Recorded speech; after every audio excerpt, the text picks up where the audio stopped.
A 4-year-old street urchin witnesses a millionaire and his twin sons being buried alive. But she sneaks up behind the attacker and something incredible happens. Please rate my story from 0 to 10. Your opinion is very important, and subscribe to my channel to support my work. I'm counting on your help. The sun was setting over the chaotic metropolis of Chicago when the 4-year-old girl, who looked barely 2 due to her extreme fragility, shuffled towards a vacant lot, searching for something to eat. Her small, bare feet trod cautiously amidst the rubble and trash scattered across the uneven ground, her large, haunted eyes scanning every corner for any scrap of food that might quell the hunger gnawing at her for days. The little one had learned to survive on the streets with a keen intuition for danger, a trait that kept her alive in a world that seemed to have forgotten her existence. Her tangled, dirty hair contrasted with the purity that still shone in her eyes, even after months of wandering alone through the city's bustling avenues. That late afternoon, something different caught her attention. Raised voices echoed from the back of the lot, where some trees created denser shadows. The girl hid behind a pile of debris, her small heart pounding as she watched a scene that would change her life forever. 3 burly men surrounded a 30-year-old entrepreneur whose dazzling good looks, like a soap opera heartthrob, contrasted sharply with the terror plastered on his face. His dark hair was disheveled, and his expensive clothes, usually impeccable, showed signs of a struggle that had preceded this moment. Beside him, 2 4-year-old twin boys cried desperately, clinging to their father's legs with a force that spoke louder than any words. The harsh voice of a woman cut through the air like a sharp blade. The cruel stepmother, with her artificially blonde hair and ice-cold eyes, watched the scene with morbid satisfaction. Her lips curved into a wicked smile as she gave orders to the henchmen. "Just finish it," she said, adjusting the expensive pearl necklace around her neck. "The faster you get rid of them, the faster I can take control of the entire family fortune. Those billions in stock options aren't going to manage themselves." The widowed millionaire tried to shield his children with his own body, his hands trembling as he whispered words of comfort to the twins. He had built an impressive financial empire, with investments ranging from cryptocurrency to gold holdings. But all his wealth meant nothing at that moment when his children's lives were in danger. "Please," he pleaded, his voice choked with emotion. "Leave the children alone. Do whatever you want with me, but spare my sons. They're innocent." The stepmother laughed derisively, her eyes gleaming with a greed that seemed limitless. She had planned every detail of this moment, waiting patiently for the perfect opportunity to get rid of the only obstacles between her and the multi-million-dollar inheritance she considered rightfully hers. "Innocent," she sneered. "They're the only legitimate heirs standing between me and the assets your late husband left. With you out of the way, the company's total equity will be mine." One of the thugs approached with a sinister expression, holding a gardening tool that gleamed menacingly in the dim twilight. The graves had already been dug, and the smell of fresh earth mingled with the fear that hung in the air. The street urchin watched everything hidden, her small heart beating so hard she feared they could hear it. Something inside her stirred, an inexplicable protective impulse that grew with each second. She had learned on the streets that life was cruel and that everyone should only look out for themselves, but seeing those children in danger, something deeper awakened in her soul. Her eyes scanned the ground until she found a rock of the perfect size. Without a second thought, without calculating the consequences, the little girl picked up the stone with her trembling hands and stood up slowly. The leader of the thugs had his back to her, focused on his macabre instructions. With all the strength that her fragile little body could muster, the girl threw the rock at the man. The projectile hit his head with a dull thud, causing him to stagger and cry out in pain. Confusion instantly ensued. The millionaire seized the moment of distraction to pick up his sons and run towards the exit of the lot. The stepmother shouted furious orders as the other henchmen tried to understand what had happened. In the confusion, the little street urchin also ran, her small feet flying over the uneven ground as she followed the fleeing family. They ran through the streets of Chicago until they reached a safe place where the entrepreneur finally stopped to catch his breath. It was then that he turned and saw the girl, his eyes meeting hers in a moment of mutual recognition. She had saved their lives, risking her own safety for strangers. "You," he murmured, still panting, "you saved us." The street urchin remained still for a few seconds, her large eyes fixed on the face of the man she had saved. The millionaire knelt slowly, placing the twins on the ground carefully, his eyes still processing what had happened. The child before him was nothing but skin and bones, her torn clothes barely covering her fragile little body, and yet she had risked everything to protect people she didn't even know. "What's your name?" he asked softly, reaching out towards the girl. She recoiled instinctively, her years on the streets having taught her that trust was a dangerous luxury. But something in his tone of voice, in the gentleness of his gestures, made her stay instead of running as she always did. The two twin boys approached timidly, still wiping away the tears they had shed moments before. They watched the girl with a mixture of curiosity and admiration, as if she were some kind of heroine from a storybook. One of them, with lighter hair, whispered to his brother, "She saved us, didn't she?" The entrepreneur looked around, making sure they were safe. The cruel stepmother and her henchmen seemed to have given up the chase, at least for now. He knew he needed to get out of there quickly and find a safe place for his children, but something prevented him from simply leaving and abandoning that brave child. "Listen," he said, crouching down again to be at her height. "You saved me, saved my sons. I can't just walk away and pretend this didn't happen. Do you have family? Do you have a place to live?"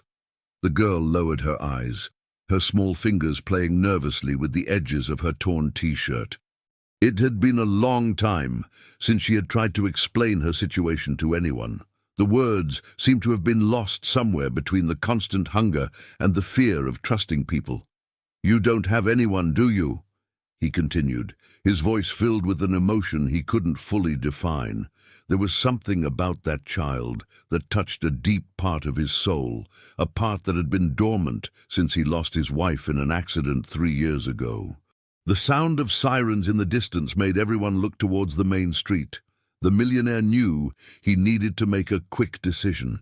His fortune built through years of smart investments, his funds diversified across different holdings, all of his liquid assets would mean nothing if the stepmother managed to execute her dark plans.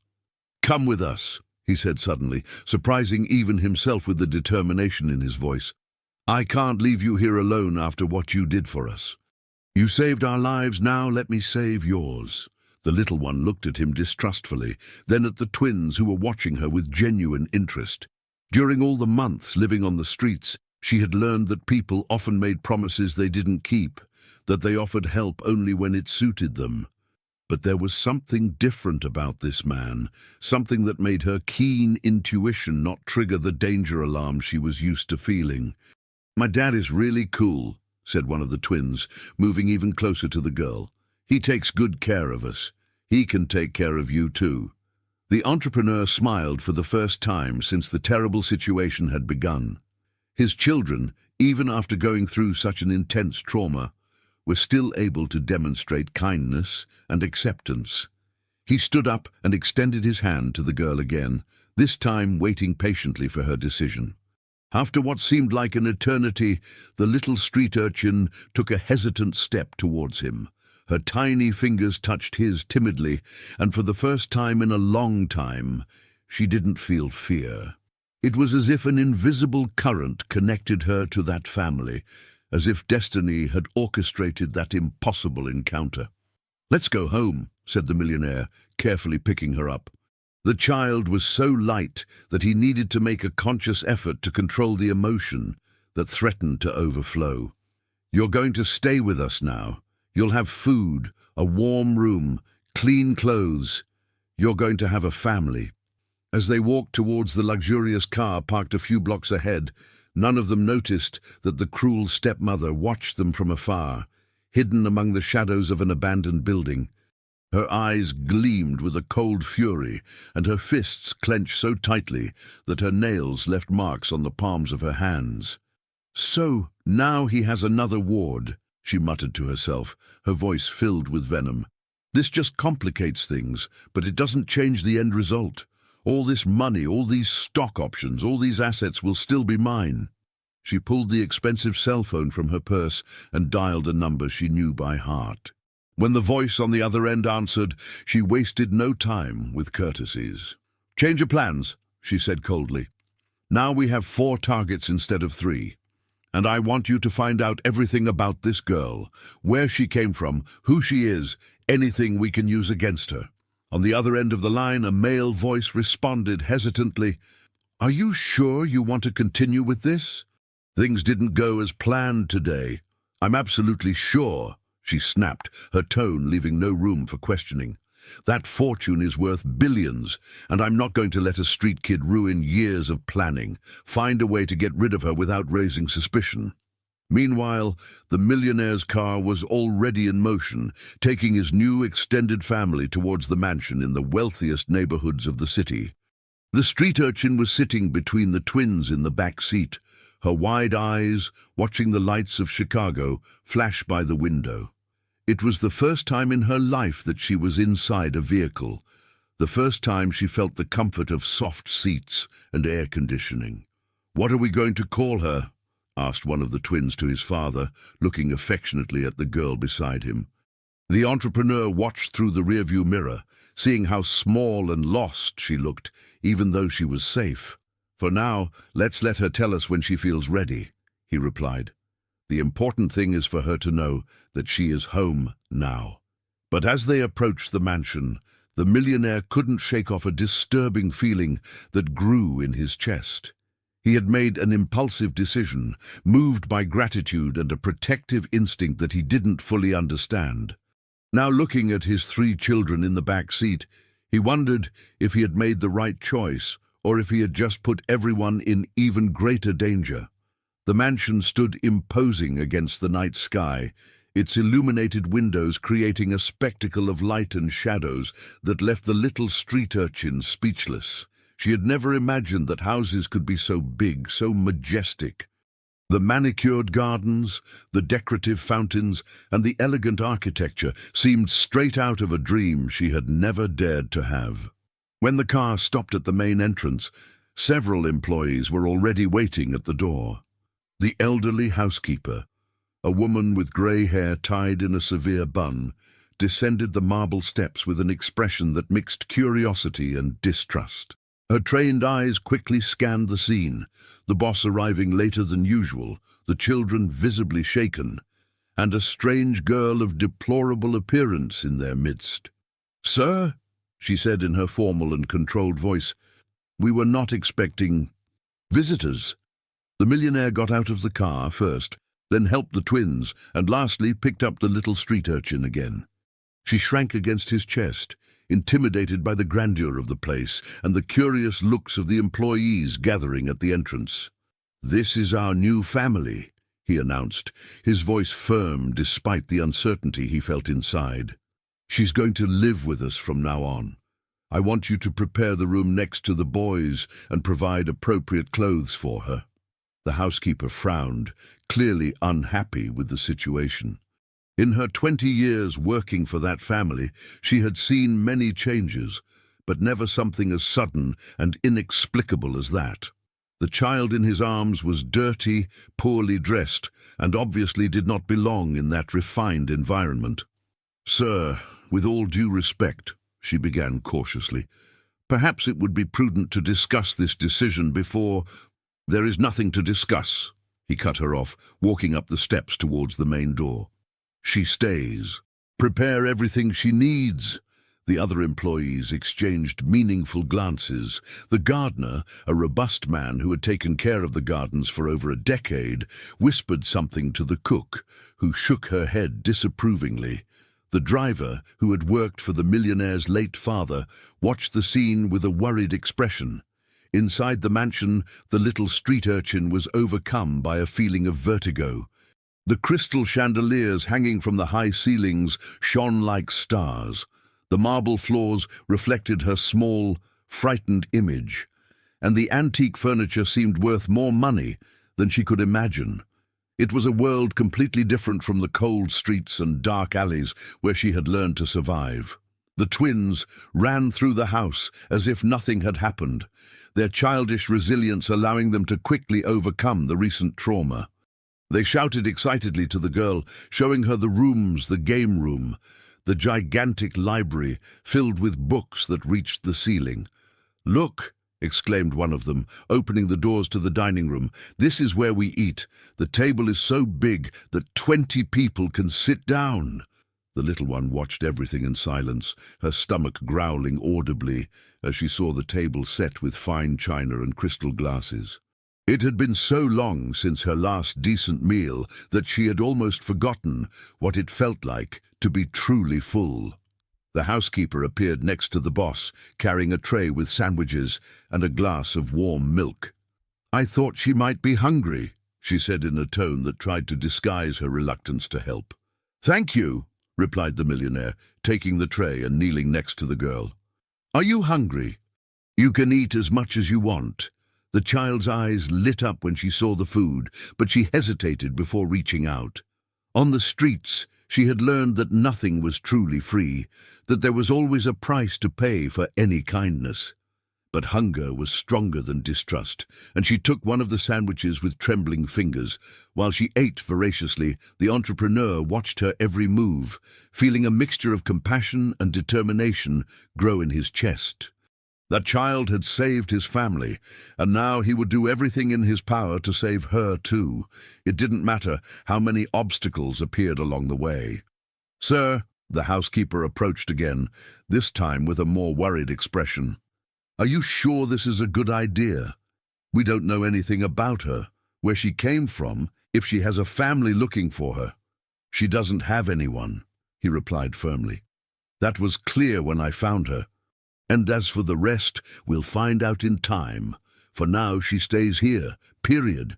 The housekeeper sighed resignedly, but there was something in her eyes that suggested that her resistance wasn't just professional. Years caring for that house had created in her a protective instinct towards the family, and the sudden arrival of a stranger triggered all her internal alarms. Later that night, after the little one took her first hot bath in months and wore clean clothes borrowed from the twins, she was led to the room that would be hers.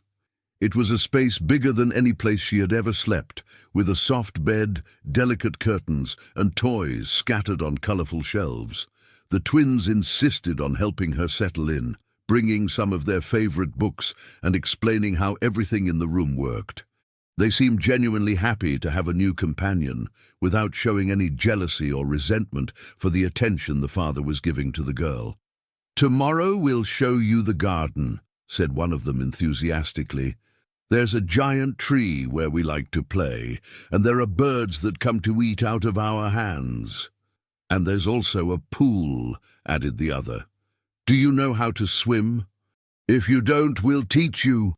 The little street urchin smiled timidly, still processing everything that was happening. It was hard to believe that just a few hours ago she was rummaging through the trash in search of food, and now she was in a house that looked like a palace, surrounded by people who seemed to genuinely care about her. When she was finally alone in the room, she lay down on the soft bed and looked at the high ceiling decorated with gold moldings. For the first time in a long time, she felt truly safe. But something inside her, that keen intuition that had kept her alive on the streets, whispered that that safety was fragile, that there were dangers hiding in the shadows even in that seemingly perfect place. Outside the mansion, hidden among the trees of the gardens, the cruel stepmother watched the illuminated windows with growing hatred. She had obtained information about the property through her contacts and now studied every detail of the house that would one day be hers. Those billions in investments, those assets built over generations, all of that should be in her hands. "Enjoy this false sense of security," she muttered to herself, her eyes fixed on the window of the room where the little street urchin had fallen asleep. "Because when I'm done with you, none of you will be here to get in my way again." The first rays of sun entered through the windows of the little street urchin's room, awakening her from a sleep more restful than any she had had in months. For a few seconds she was disoriented, not recognizing the luxurious environment around her. The soft bed, the walls painted in soft tones, the toys arranged on the shelves. All of that seemed part of a dream from which she feared awakening. The sound of footsteps in the hallway made her shrink instinctively under the covers. Even in that seemingly safe environment, her survival instincts remained alert. The door opened slowly, and one of the twins peeked in, his face lighting up when he saw her awake. "Good morning," he said cheerfully, entering the room followed by his brother. "Dad sent to ask if you want to have breakfast with us." The girl nodded timidly, still getting used to the idea that she no longer needed to fight for every crumb of food. The twins led her through the elegant corridors of the mansion until they reached the dining room, where a sumptuous table awaited them. Fresh bread, colorful fruits, natural juices, and sweets she had never seen before were spread across the table like a royal feast. The millionaire was already sitting, reading some documents while drinking coffee. When he saw the girl enter, he smiled warmly and pointed to the chair next to him. "Sit here," he said. "You can eat everything you want." While the little one served herself cautiously, watching everyone else's movements to learn the rules of that new world. The housekeeper entered the room, carrying an additional tray. Her expression remained cold and distrustful, and she avoided looking directly at the child. "Sir," she said in a formal tone, "I would like to know how long our guest intends to stay. I need to organize the house schedule and supplies accordingly." The entrepreneur stopped reading his papers and looked firmly at the employee. "She is not a guest. She is part of the family now, and she will stay here for as long as necessary." The tension in the air was palpable. The housekeeper pursed her lips into a thin line, clearly dissatisfied with the response, but she limited herself to giving a dry bow before leaving the room. The twins, oblivious to the tense atmosphere between the adults, continued to tell the girl excitedly about all the games they could play together. After breakfast, the millionaire called the little one for a private conversation in his office. The room was impressive, with bookshelves reaching the ceiling, a mahogany table dominating the environment, and several screens showing stock quotes and graphs of his investments in real time. "Sit down," he said gently, pointing to a comfortable armchair in front of his desk. The girl obeyed, her small feet not even reaching the floor, while she nervously watched the numbers flashing on the screens around her. "I know this must all be very confusing for you," he began, choosing his words carefully. "Yesterday your life changed completely, and I imagine you have many questions." The child remained silent, her large eyes fixed on him with an intensity that surprised him. There was a premature wisdom in that look, as if she had seen too much for her age. "What I want you to understand," he continued, "is that you are safe here. Nobody will hurt you. Nobody will let you go hungry again. You saved us yesterday, and now we want to return the favor by taking care of you." He paused, observing her reaction before proceeding. "But I need to know some things about you. Where did you come from? Do you have family members who may be looking for you?" The girl lowered her eyes, her small fingers nervously playing with the hem of the new t-shirt she was wearing. Finally, she shook her head slowly, indicating she had no one. "I understand," he said softly. "Well, now you have a family. You have 2 brothers who already adore you, and you have me to protect you." At that moment, the phone on his desk rang urgently. The millionaire answered with a worried expression, and his face paled gradually as he listened to the voice on the other end of the line. "What do you mean the accounts are frozen?" he asked, his voice laced with tension. "That's impossible. All the documents are in order."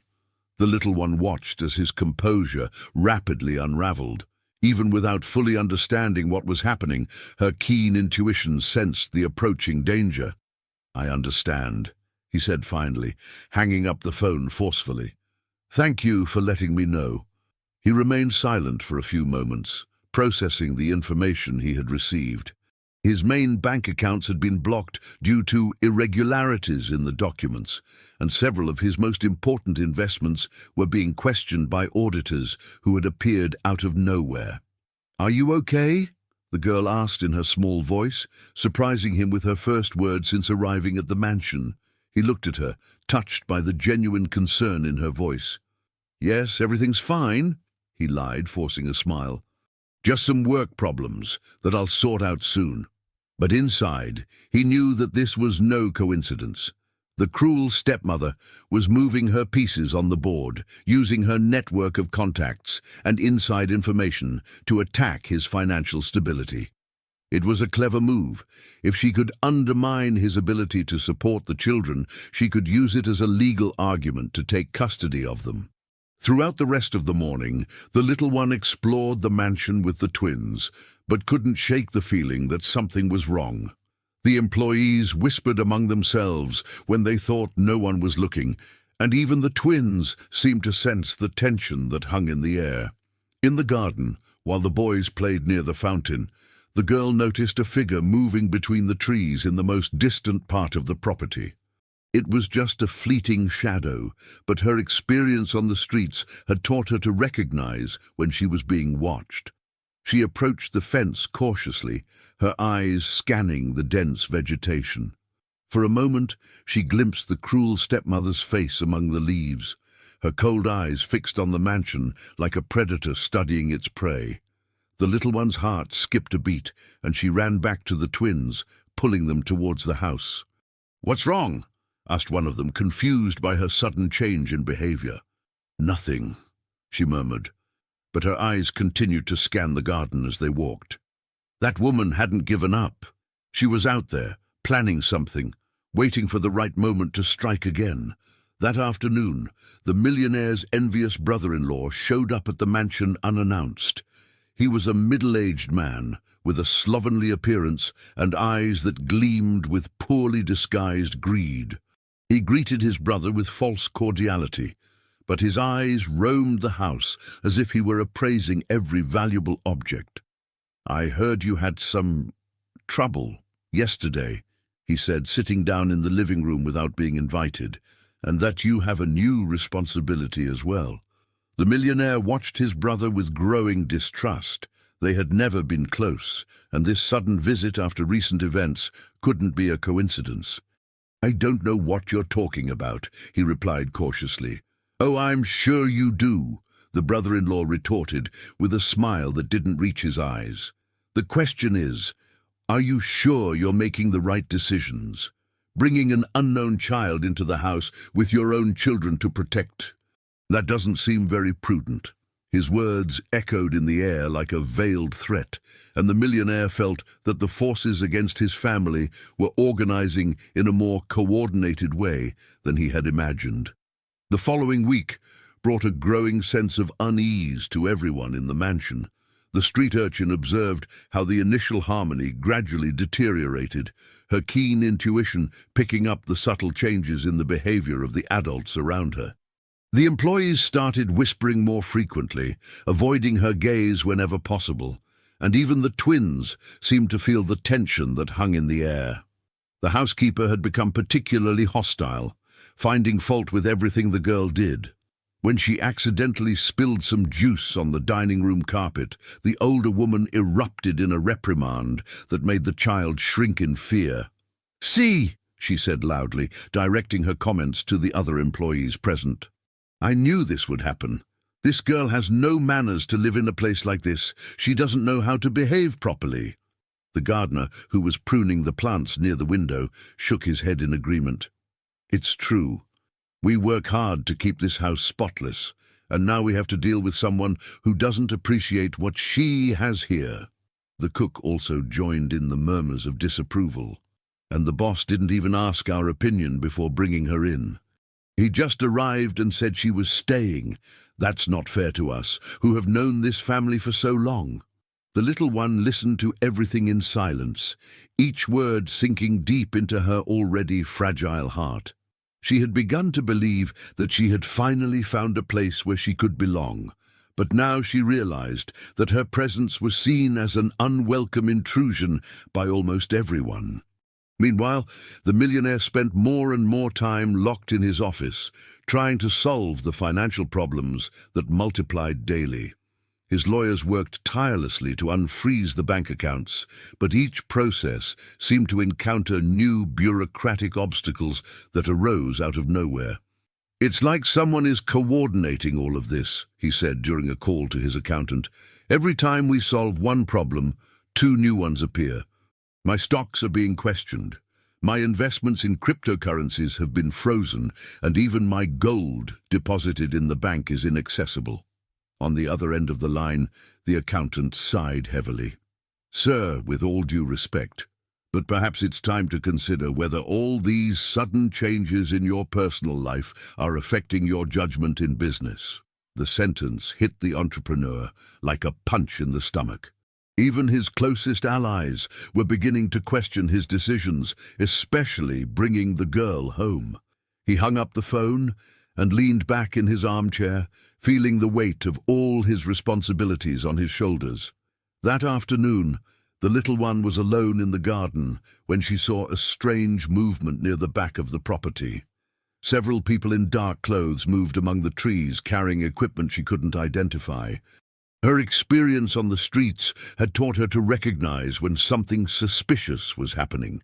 She ran inside the house looking for the millionaire, but found him in a heated argument with the envious brother-in-law in the main room. The two men spoke in low but tense voices, and she managed to catch a few words that made her even more worried. "Can't go on like this," the brother-in-law was saying. "Your children are being exposed to unnecessary risks. That girl could be dangerous. You don't know anything about her past." "She saved our lives," the millionaire replied firmly. "I'm not going to abandon her now." "What about your own children? You're putting their safety at risk because of a stranger. The employees are unhappy, your businesses are in crisis, and now people are asking questions about your competence as a father." The girl hid behind the door, her heart pounding. She didn't fully understand all the implications of the conversation, but she knew that she was at the center of all those problems. Her presence was causing suffering for the only family who had shown her love. Later that night, after everyone had gone to sleep, the little one quietly left her room and walked through the dark corridors of the mansion. Her skills developed on the streets allowed her to move silently, and she managed to reach the millionaire's office undetected. The door was ajar, and she could see several files scattered on the table, documents with numbers she couldn't read, but that seemed important. Among the papers, there were photographs, some of her playing with the twins in the garden, others showing the family entering and leaving the mansion. Someone was watching and documenting their every move. Her blood ran cold when she recognized a familiar silhouette in one of the photos. It was the cruel stepmother, talking to a man in a suit she didn't know. On the back of the photograph, there was a note in handwriting she couldn't decipher completely, but one word stood out: elimination. The little one quickly backed away from the office, her heart pounding with fear. She needed to tell someone what she had discovered, but who would believe her? A nameless street child with no family, with no credibility against organized and seemingly respectable adults. The next day, the tension in the house reached a new level when the housekeeper found some valuable objects out of place. An expensive porcelain vase had been moved.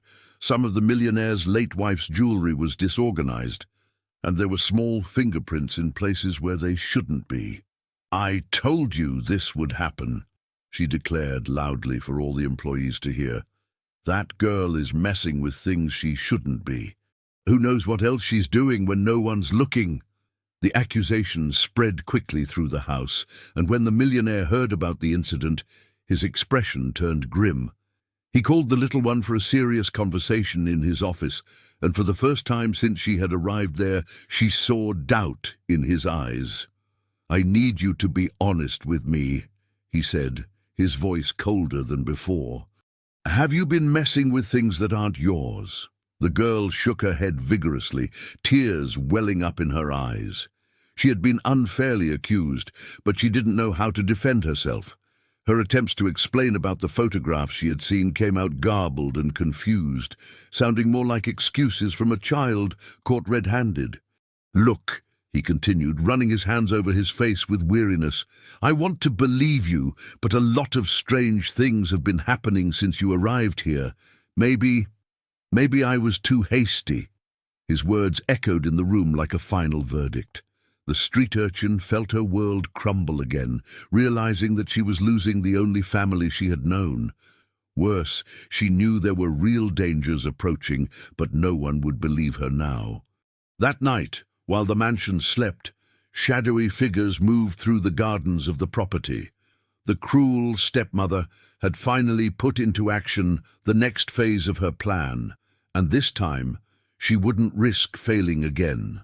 The girl's growing isolation within the house had created the perfect opportunity for the next move. The little one, lying in her bed, felt the danger approaching, like a distant storm. Her intuition screamed alarms, but she was more alone than ever, surrounded by people who were beginning to see her as a threat instead of a salvation. 3 weeks had passed since the street urchin had arrived at the mansion, and the atmosphere had become almost unbearable. The millionaire spent whole days away from home, trying to solve the financial problems that multiplied like a plague, leaving the children under the care of increasingly hostile employees. His applications for investment funds had been questioned. His profitability was being investigated by regulatory bodies, and even his safest dividends were being withheld for obscure bureaucratic reasons. His assets in stock were being targeted, his cryptocurrency frozen, and even assets applied into a gold fund were being scrutinized by authorities. The girl had learned to move around the house like a ghost, avoiding as much as possible any contact with the staff, who seemed to look for reasons to criticize her. She spent most of her time playing quietly with the twins, who remained her only true allies in that increasingly hostile environment. It was during one of those solitary afternoons that something extraordinary happened. While the boys napped after lunch, the little one decided to explore a part of the mansion she didn't yet know, the dusty attic on the 3rd floor. Her skills developed on the streets allowed her to open simple locks, and the attic door easily yielded to her nimble fingers.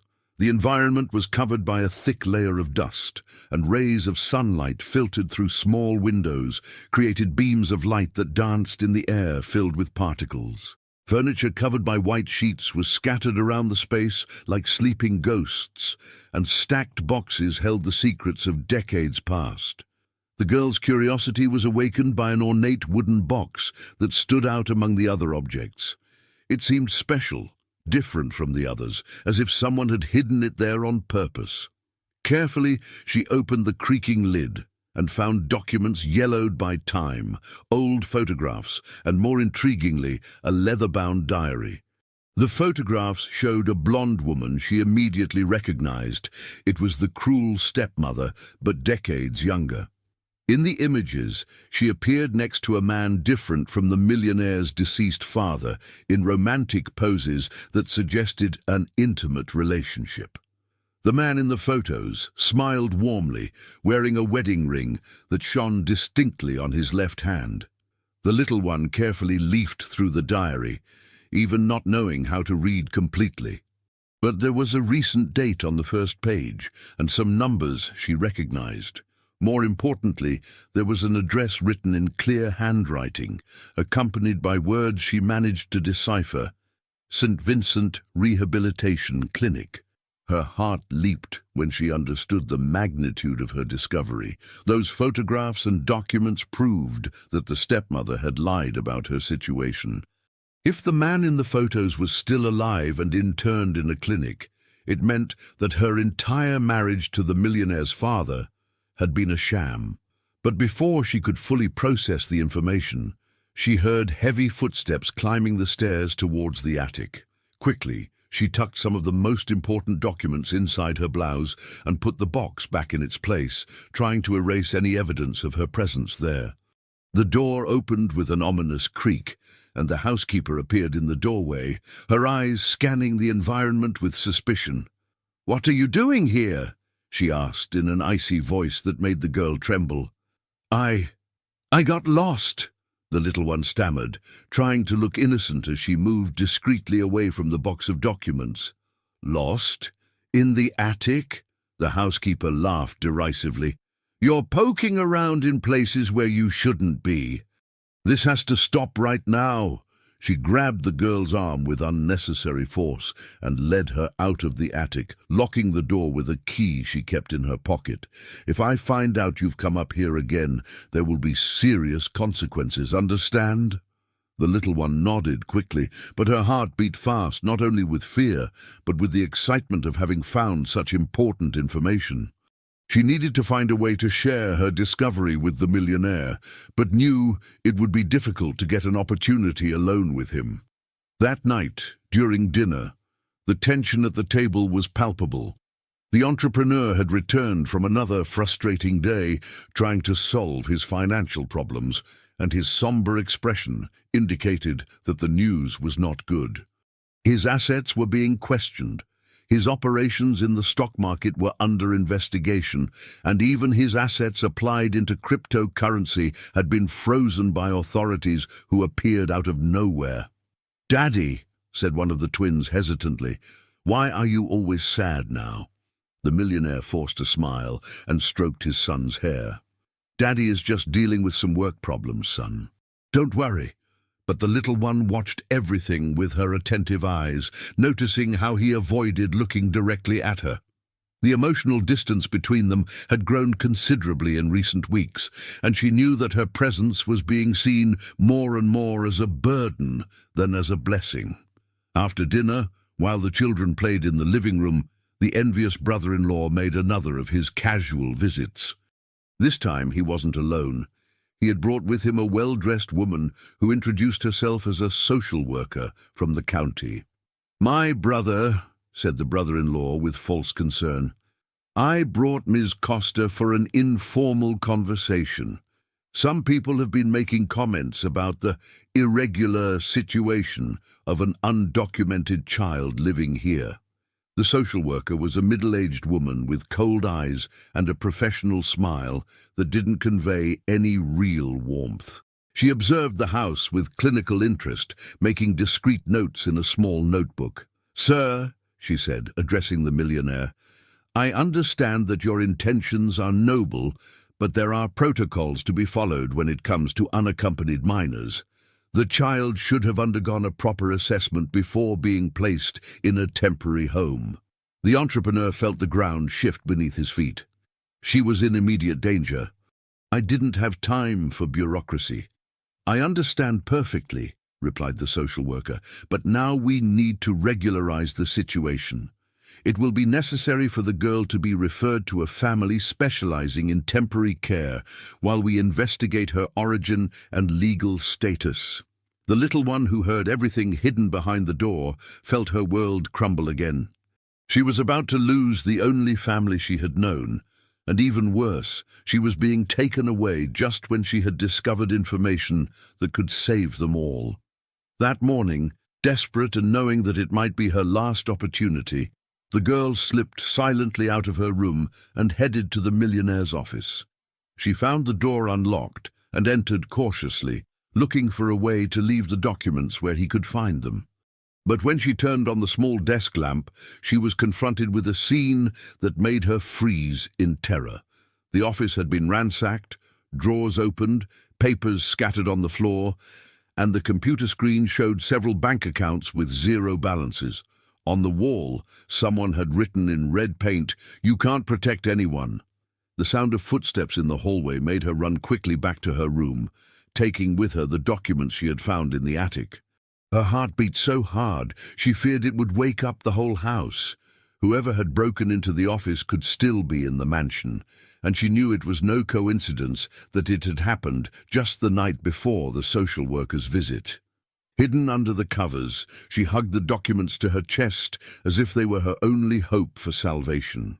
Somewhere in the darkness of the night, she knew that the cruel stepmother was moving her final pieces on the board, and that time was running out for them all.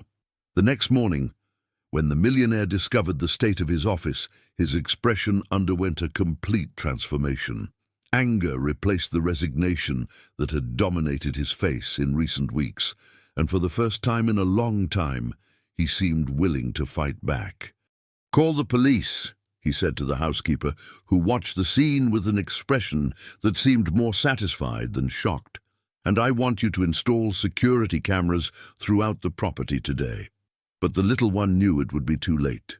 The social worker would return that afternoon to take her away, and with her would go the only evidence that could expose the truth about the cruel stepmother and her diabolical plans to destroy that family. The morning had begun with an atmosphere charged with tension that felt like electricity in the air. The street urchin watched from her bedroom window as police officers roamed the mansion grounds, examining every inch for clues about the office break-in. Her small hands clutched the documents hidden beneath her pillow, knowing those yellowed papers could change everything, but lacking a way to communicate their importance to the adults around her. The millionaire paced the hallways like a caged lion, alternating between phone calls with his lawyers and tense conversations with the investigators.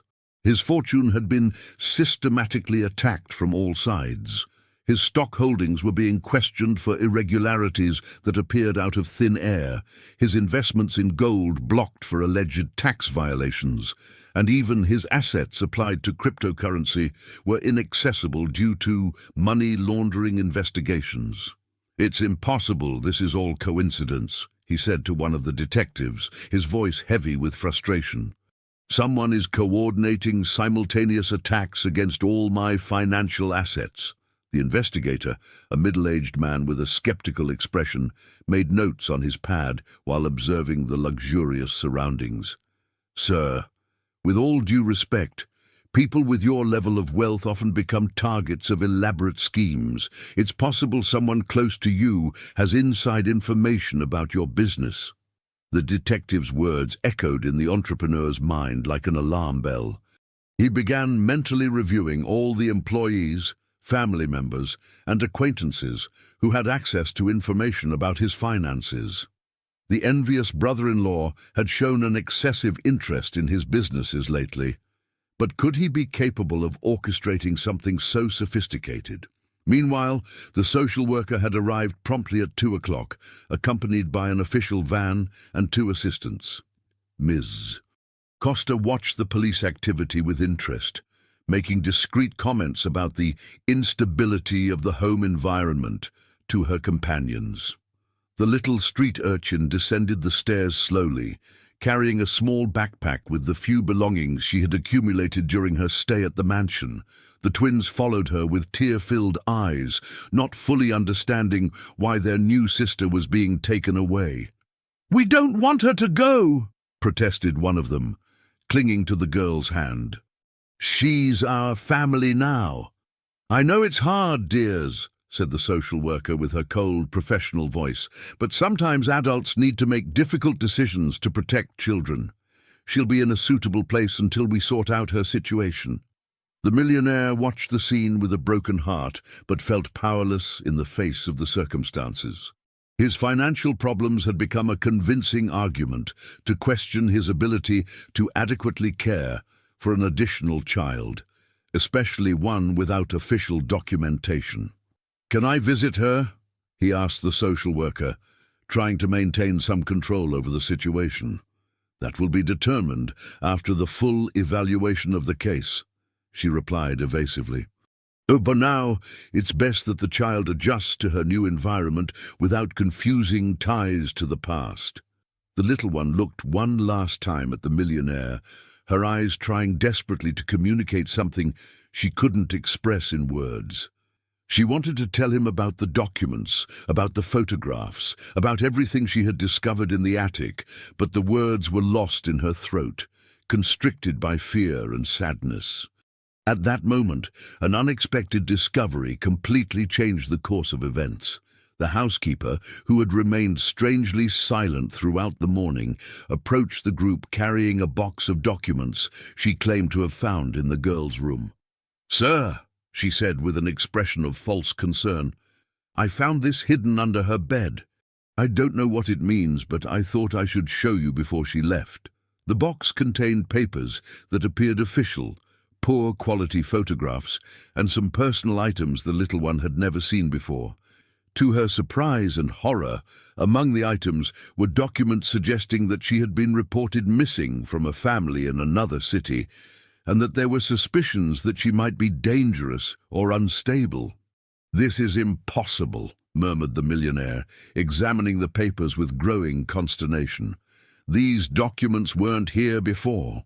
The social worker took the papers with renewed interest, her expression becoming more grave. "This completely changes the situation. If she was reported missing and there is a history of behavioral problems, we need to refer her immediately to a specialized institution."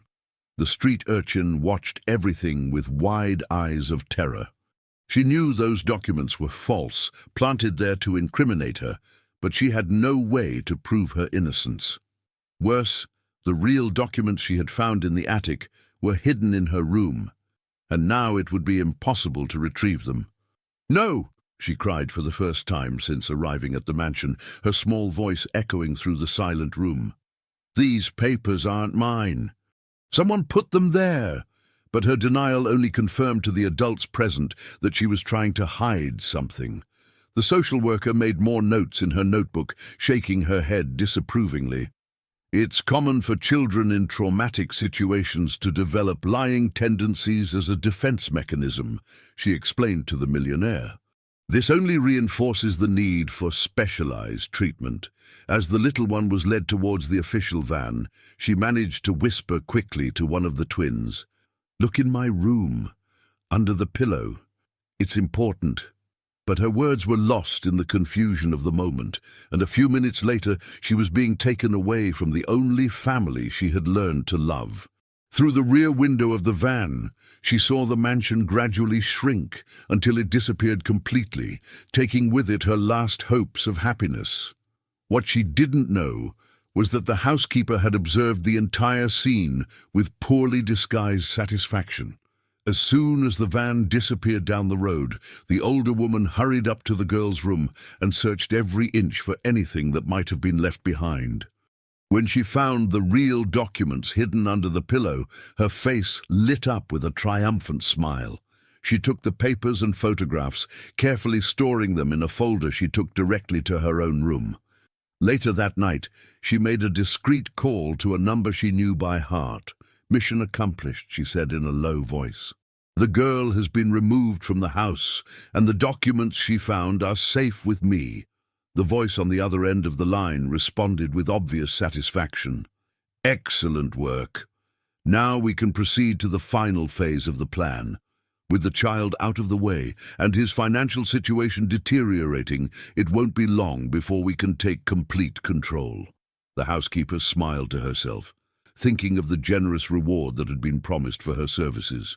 She had worked in that house for 20 years, always treated as a simple employee, never properly valued. Now, finally, she would be rewarded for her true loyalty. Meanwhile, at the institution where the little street urchin had been taken, she found herself alone in a small, cold room, looking out the barred window at an empty courtyard. Her keen intuition whispered that something terrible was about to happen to her adoptive family, but she was trapped there with no way to warn or help. Tears streamed silently down her face as she remembered the smiles of the twins, the initial kindness of the millionaire, and how she had felt safe and loved for the first time in her life. Now all of that had been snatched away from her once again, and she had no idea how she could get her family back or protect them from the dangers she knew were approaching. At the mansion, the millionaire spent the night awake in his repaired office, trying to understand how his life had spiraled out of control so quickly. He looked at the photographs of the twins on his desk and wondered if he had made the right decision in letting the little one go. Something inside him screamed that he had made a terrible mistake, but it was too late to turn back. 2 weeks had passed since the street urchin was removed from the mansion, and the millionaire's life had become a non-stop nightmare. His assets continued to be frozen systematically, his applications for investment funds were being audited for phantom irregularities, and even his dividend income had been suspended due to regulatory issues that arose out of nowhere.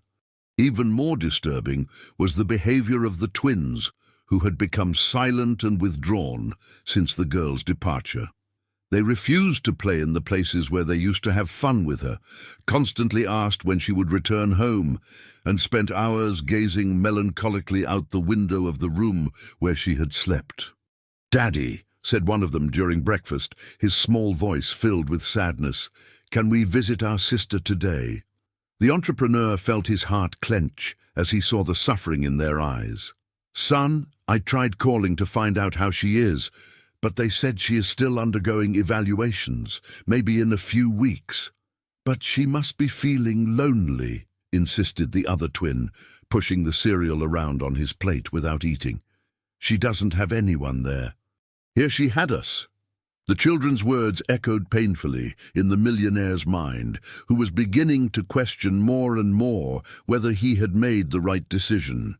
There was something deeply wrong with the whole situation, but he couldn't pinpoint exactly what it was. That afternoon, while trying to resolve yet another bureaucratic problem related to his blocked cryptocurrencies, he received an unexpected call from an unknown number. On the other end of the line, a young female voice spoke hesitantly. "Sir, I worked at the institution where the girl is staying. I need to talk to you about something very important." The entrepreneur's heart raced.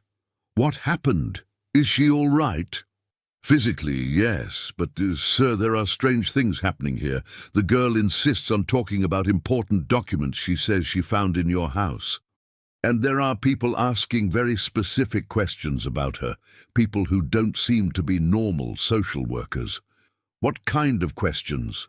"They want to know exactly what she saw, what she said, if she mentioned anything about your family. And yesterday I found a woman trying to convince the girl to sign papers she obviously can't read." The millionaire felt a chill run down his spine. What woman? A blonde, middle-aged, very well-dressed. She introduced herself as a distant relative of the child, but something about the way she acted seemed false. The girl was terrified when she saw her. The description hit the entrepreneur like a lightning bolt. It could only be the cruel stepmother. But how had she found out where the girl was? And more importantly, what did she want with a child who supposedly no longer posed a threat to her plans? "Where can I meet you?" he asked urgently. "There's a coffee shop in the central square near the old church. I can be there in an hour, but I need you to come alone. If they find out I'm talking to you, I could lose my job."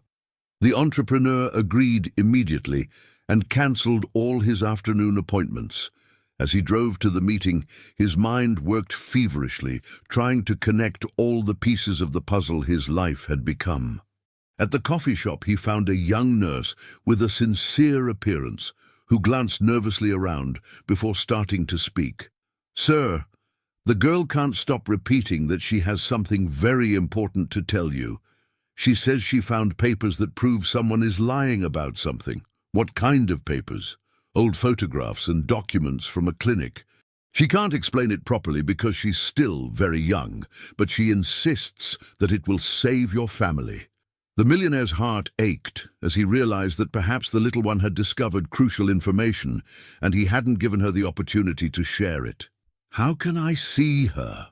"That's the problem," said the nurse, lowering her voice even further.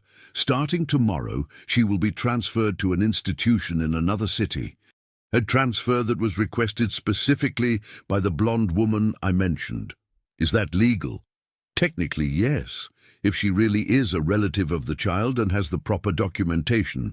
But, sir, I saw the fear in the girl's eyes when that woman appeared. She is not a relative at all.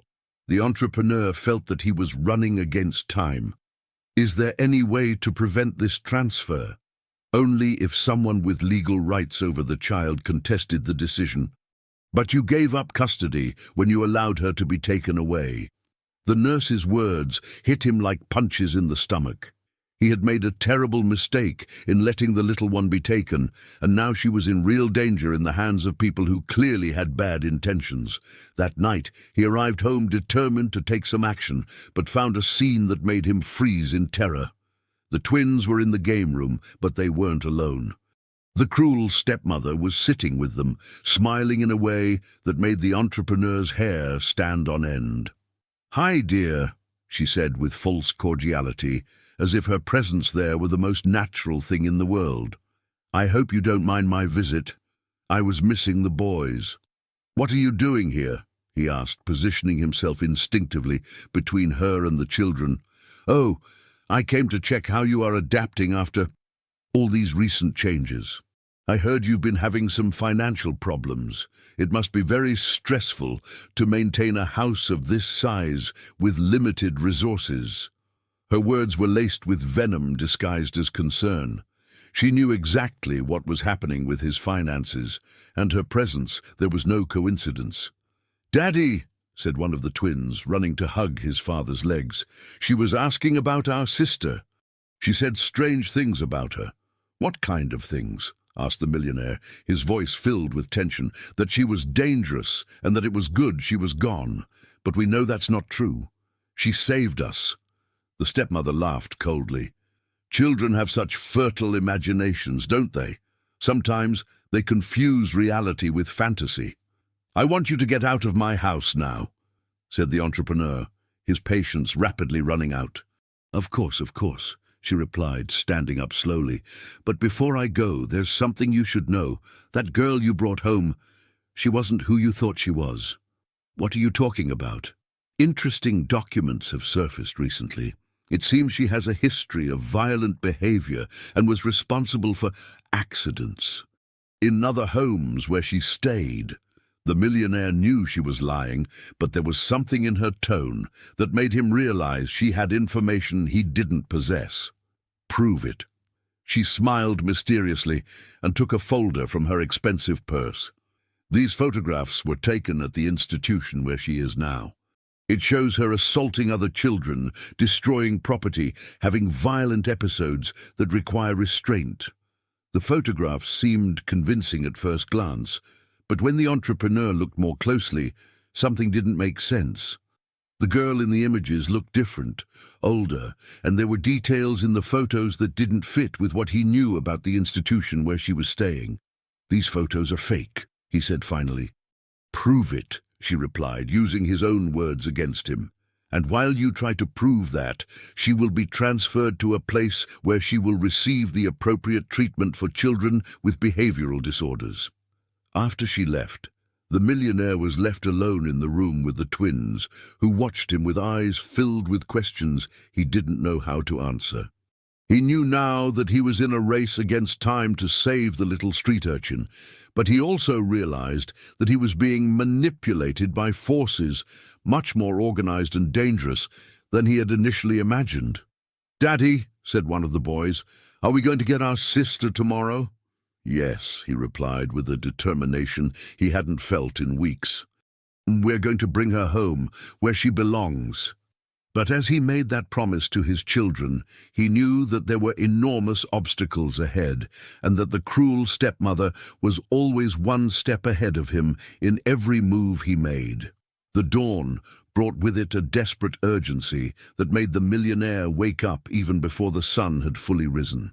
He had spent the entire night planning how he could recover the little street urchin before she was transferred beyond his reach.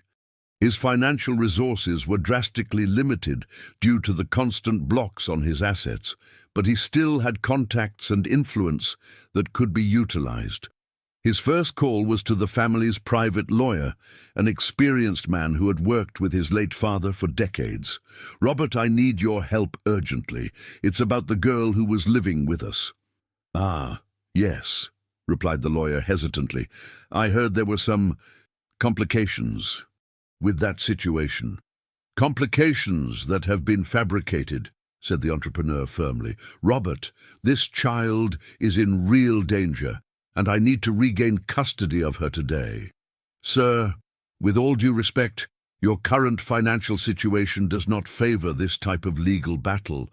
Furthermore, documents have surfaced questioning both your stability and the girl's origin." The millionaire felt a familiar chill run down his spine. Even his trusted lawyer was being influenced by the cruel stepmother's manipulations. "What documents?" "Reports suggesting that you may be experiencing psychological problems due to financial stress, and that your decision to shelter an unknown child was impulsive and potentially harmful to your own children." The sophistication of the attack left him momentarily speechless. The stepmother wasn't just attacking his finances, but also his reputation and mental sanity. It was a cruel but effective strategy to isolate him completely. Meanwhile, at the institution where the little street urchin was staying, she woke up with a feeling of terror she couldn't explain. Her keen intuition, developed during her months on the streets, screamed that something terrible was about to happen.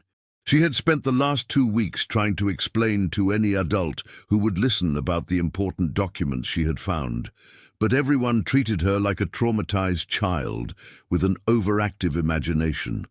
The young nurse who had contacted the millionaire approached her bed with a worried expression. "Honey, today you're going to travel to a new place. A lady has come to pick you up." The little one's heart stopped for a moment. "What lady?" "She says she's your aunt. A very elegant, well-dressed woman. She's waiting in the administration office." The girl felt all the color drain from her face.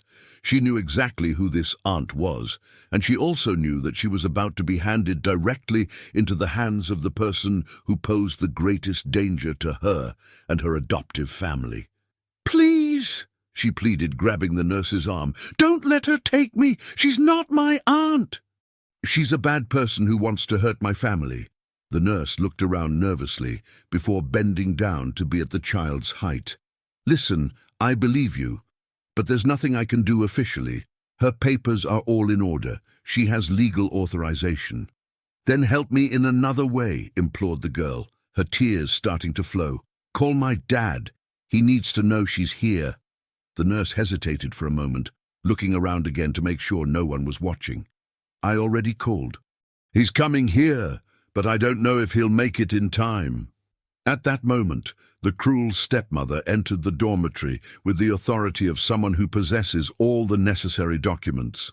She was dressed elegantly, carrying an expensive purse, and displaying a smile that chilled the blood of anyone who looked closely into her cold eyes.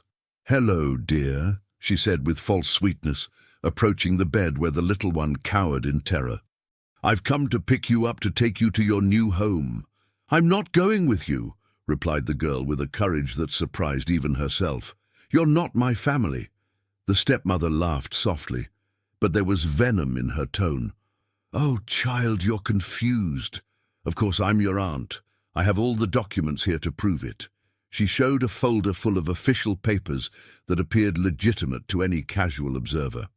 The little one looked at the documents with growing horror, recognizing that once again she was being victimized by adult manipulations that she had no power to combat.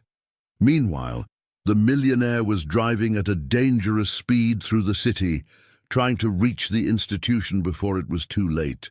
He had managed to contact some influential friends who promised to help him, but all warned that it would be a difficult battle against opponents who were seemingly well organized and prepared. His cell phone rang, and the young nurse's voice sounded desperate. "Sir, hurry. She's here and she's already trying to take the girl away." "The child is terrified, but the administrators say they can't do anything because the documentation is correct." "I'm coming," he said, pressing even harder on the accelerator. "Don't let her leave the building." I'll try, but I can't promise anything." At the institution, the little one was forced to dress quickly and grab the few belongings she had accumulated during her stay. Her hands trembled as she tried to stall for time, moving as slowly as possible in the hope that her adoptive father would arrive in time. "Come on, dear," said the stepmother with growing impatience. "We don't have all day.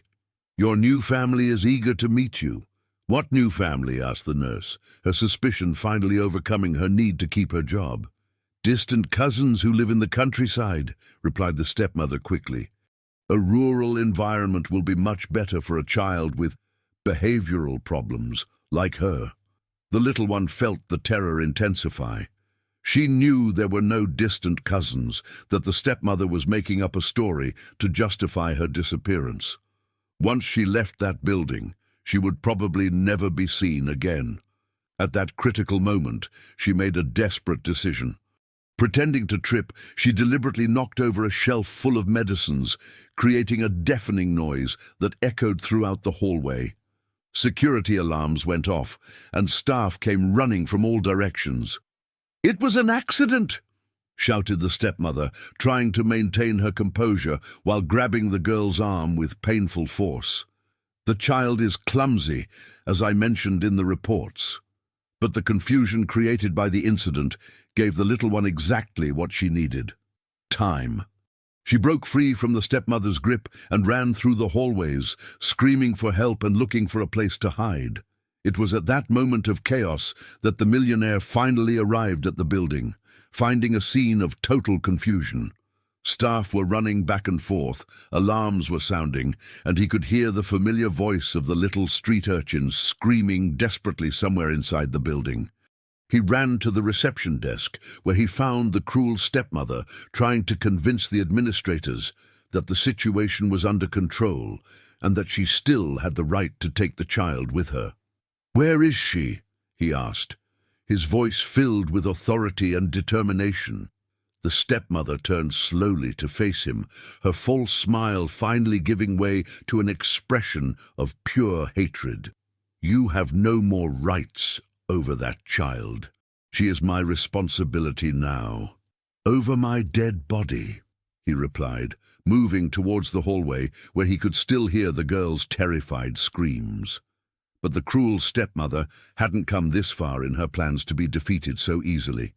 She made a discreet signal to two men who had entered the building moments after the millionaire, and they strategically positioned themselves to block his path. "I'm afraid you're mistaken," she said with an icy calm. "This child represents a danger to your family, and I'm doing you a favor by permanently removing her from your lives." The final confrontation between them was about to begin, with the little street urchin's life hanging in the balance and the future of the entire family at stake. The confrontation in the institution's reception area intensified as the millionaire realized that the two men blocking his path were not employees of the facility. Their expensive clothes and intimidating posture suggested they were thugs, hired by the cruel stepmother to ensure her plans weren't disrupted again. "Get out of my way," he said, in a voice that mixed authority and desperation. "That child is in danger, and you're facilitating a kidnapping." The stepmother laughed coldly, adjusting her expensive purse with a calculated gesture. "Kidnapping? What a dramatic accusation. I have all the legal documentation necessary to take my niece to a more suitable environment." At that moment, the little street urchin appeared running down the hallway, her eyes red from crying and her breath ragged from panic. When she saw the millionaire, her face lit up with desperate hope. "Dad!" she cried, running towards him with outstretched arms. The word "Dad" echoed through the reception area like a gunshot, causing everyone present to stop and observe the scene.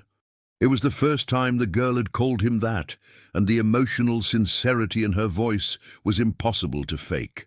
The entrepreneur knelt and took her in his arms, feeling her tremble with fear against his chest. "I'm here, sweetheart. No one is going to take you away from me again." "She's not my aunt," whispered the girl in his ear, her voice small but determined. "And I know where the papers are that prove she's lying about everything. The cruel stepmother watched the interaction with eyes that gleamed with hatred. She had underestimated the emotional bond that had formed between the millionaire and the child, and now realized that it would be much more difficult to separate them than she had initially planned. "Very touching," she said with venomous sarcasm, "but feelings don't change legal facts. This child has a history of violent behavior and mental instability. The medical records are clear about the need for specialized treatment." "What medical records?" asked the young nurse, who had approached the group with a confused expression. "I've worked here for 2 years, and I've never seen any medical reports about this child's violent behavior." The nurse's question created a crack in the stepmother's facade of confidence. For a moment, her composure wavered, and she exchanged meaningful glances with her henchman. The millionaire sensed the hesitation and pressed his advantage. "Show me these medical reports, then. I want to see every document that supposedly justifies this transfer." "The documents are with my lawyers," replied the stepmother quickly, but her voice had lost some of its previous authority. "Legal procedures don't need to be discussed in public." At that moment, something unexpected happened. The housekeeper from the mansion appeared at the entrance to the institution, carrying a bulky folder and with an expression that mixed nervousness and determination. Her presence surprised everyone, especially because she was supposed to be taking care of the twins at home. "Sir," she said hesitantly, approaching the group, "I need to talk to you about something very important." The cruel stepmother paled visibly at the sight of the housekeeper. There was something in the older woman's posture that suggested a fundamental shift in her loyalties, something that could drastically complicate her carefully laid plans. "What are you doing here?" asked the millionaire, still holding the little street urchin protectively in his arms.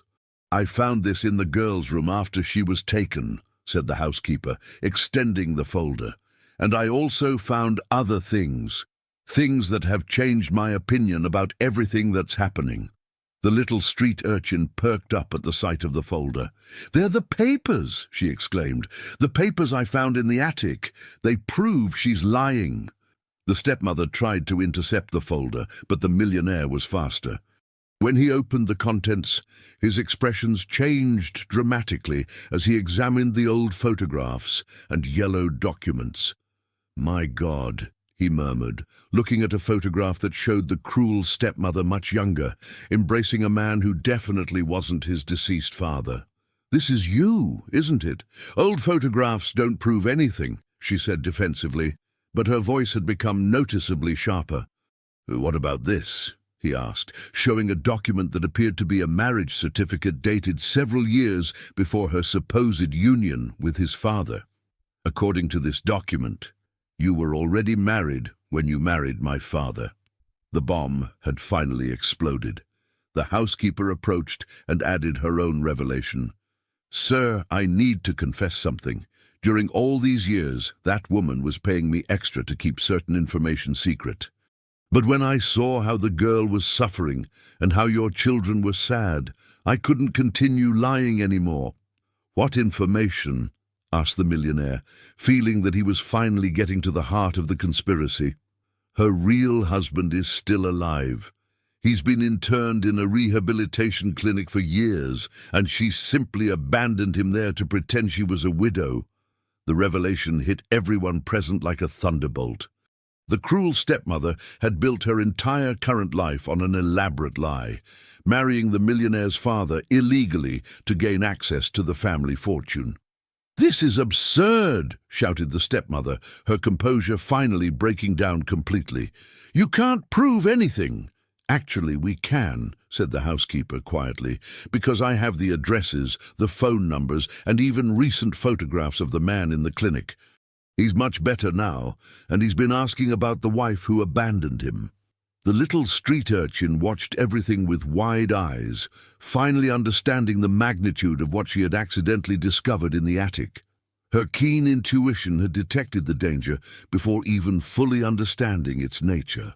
The stepmother's henchmen began to move away discreetly, realizing that the situation had become untenable. They had been hired for an operation they thought was legal, But now it was clear that they were involved in something much more serious. "You can't stop me," said the stepmother desperately, trying to maintain some control over the rapidly unraveling situation.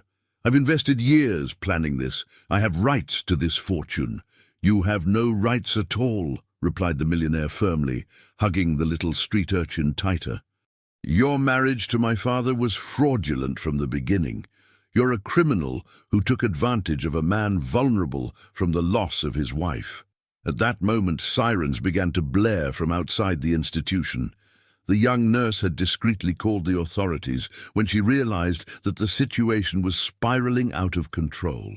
Through the windows, they could see several official cars approaching the building. The cruel stepmother looked around like a cornered animal, realizing that all her escape routes were blocked. Years of careful planning and manipulation had collapsed in a matter of minutes due to the courage of a 4-year-old child and the heavy conscience of a housekeeper who finally decided to do the right thing. "This isn't over," she said in a voice filled with venom, looking directly at the little street urchin. "You may have won this time, but there are other plans, other ways." "Yes, it is over," replied the millionaire with absolute finality. "And you will never get near my family again." As the authorities entered the building to arrest the cruel stepmother and investigate the entire network of fraud she had built, the little street urchin finally felt truly safe for the first time in her life. She had found not only a family who loved her, but also discovered that she possessed the courage and intelligence necessary to protect those she loved. "Can I go home now, Dad?" she asked softly, using again the word that had sounded so natural on her lips. "Yes, sweetheart," he replied, kissing her forehead with infinite tenderness. "Let's go home, where you always belonged." The return to the mansion was greeted with an explosion of joy that echoed through all the hallways. The twins ran through the garden when they saw the car approaching, their cries of happiness mixed with tears of relief. It was as if the entire house had awakened from a prolonged nightmare, recovering its soul that had been lost during the weeks of separation. "Sister! Sister!" shouted the boys in unison, practically knocking the little street urchin to the ground with their effusive hugs. "You're back! You're back home!" The girl laughed for the first time in weeks, feeling truly complete again. The emptiness in her chest, which had grown with each day away from her family, finally began to heal. She hugged the twins tightly, inhaling the familiar scent of their hair and feeling the security that only true love can provide. "I'm never going to leave you again," she promised, her voice small but filled with determination. "I'm never going away." The millionaire watched the reunion with tears in his eyes, realizing how foolish he had been to allow the little one to be taken away. That child wasn't just a stranger he had taken in out of gratitude. She had become the heart of his family, the piece that connected them all in a way he didn't even fully understand. In the days that followed, life in the mansion underwent a radical transformation. With the arrest of the cruel stepmother and the exposure of her fraud, the coordinated attacks against the entrepreneur's finances ceased immediately. His bank accounts were unblocked, his investments in stock were released, and even his assets applied to cryptocurrencies and gold holdings returned to his total control. "It's amazing how my profits were being directed to phantom accounts," he said to his accountant during a meeting to reorganize his finances. "She had created a complex network to systematically drain my wealth without me realizing it." "The sophistication of the scheme is impressive," agreed the accountant. "She must have worked on it for years, creating false documents, offshore accounts, and even bribing bank employees to facilitate the transfers." The entrepreneur shook his head with a mixture of admiration and revulsion for the elaboration of the plan. "And it would have worked if it weren't for a 4-year-old girl who had the courage to seek the truth." Meanwhile, the little street urchin was undergoing her own transformation. The traumatic experience of almost being permanently separated from her family had strengthened her determination and confidence. She was no longer the shy and scared child who had arrived at the mansion months ago. Now she walked through the hallways with the assurance of someone who knew exactly where she belonged. The housekeeper, redeemed by her final decision to do the right thing, had become an unexpected ally. She began to treat the girl with a maternal tenderness that surprised everyone, as if she were trying to compensate for the months of unjustified hostility. "I apologize, dear," she said one morning while carefully combing the child's hair. "I was being paid to create problems for you, but that doesn't justify how I treated you.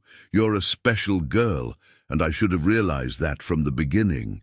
"It's okay," replied the little one, with a wisdom that belied her age. "Sometimes people do wrong things when they're scared, or when someone convinces them. The important thing is that now you're being good." The simplicity of the child's forgiveness touched the housekeeper deeply, who became one of her most fervent advocates in the house. A week after her return, something happened that no one expected. The millionaire's envious brother-in-law appeared at the mansion, but this time his posture was completely different. He looked smaller, more humble, carrying a folder full of documents he brought with obvious reluctance. "I need to talk to you," he said to his brother, avoiding eye contact, about my involvement with everything that happened." The millionaire received him in his office, which had been completely renovated after the break-in. The little street urchin, who had developed the habit of staying close whenever adults had serious conversations, hid behind the door to listen. "She blackmailed me," confessed the brother-in-law with a broken voice. "The stepmother. She found out about my gambling debts, about the illegal loans I took out. She said she would help me pay everything off if I collaborated with her plans." "What kind of collaboration?" asked the entrepreneur, his voice controlled but tense. "Planting doubts about your ability to care for the children, questioning your mental stability, providing information about your finances." The list of betrayals unfolded like a painful confession. "I never wanted anyone to get hurt. I thought she just wanted access to the family money, not that she planned physical elimination." The word elimination made the millionaire's blood run cold. "What do you mean by elimination?" "Her plans were much more extreme than I imagined.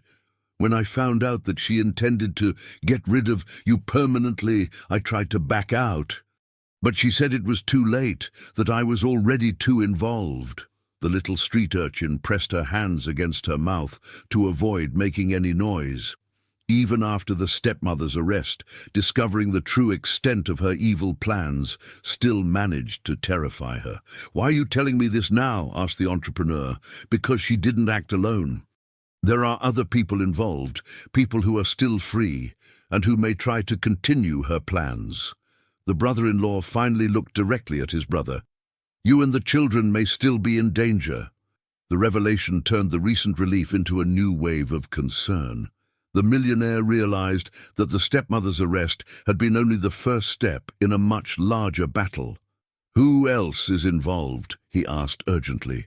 "Bank employees, corrupt lawyers, even some people who worked here in the house."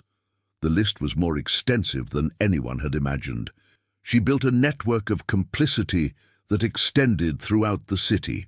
That night, the millionaire convened an emergency meeting with his lawyers and security consultants. The mansion was equipped with more advanced protection systems, and special measures were taken to ensure the safety of the children. The little street urchin watched all these movements with her keen intuition working at high speed.